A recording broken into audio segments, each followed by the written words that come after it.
Ever been scrolling through Vivid and seeing that little green check mark next to some profiles? You're not alone. Lots of people are curious about what it means. Does it signify some kind of special status? Are they somehow verified? Today, we're diving deep to uncover the mystery of the Vivid check mark.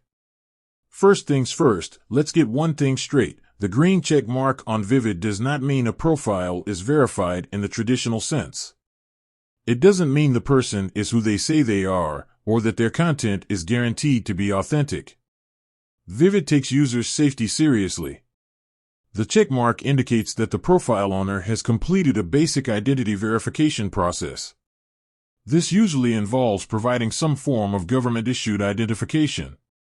Why does Vivid do this? Well, it's a step towards creating a safer community. By verifying some basic information, Vivid aims to reduce the risk of encountering fake profiles or those created with malicious intent. Does this mean you can completely trust every profile with a check mark? Not necessarily.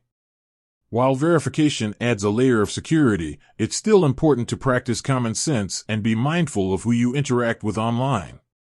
So, what does the check mark actually mean? It's a signal that the person behind the profile has taken a small but significant step to enhance their credibility within the Vivid community. With that said, thanks for watching, and until next time. Remember, online safety is key. Stay curious, but stay cautious.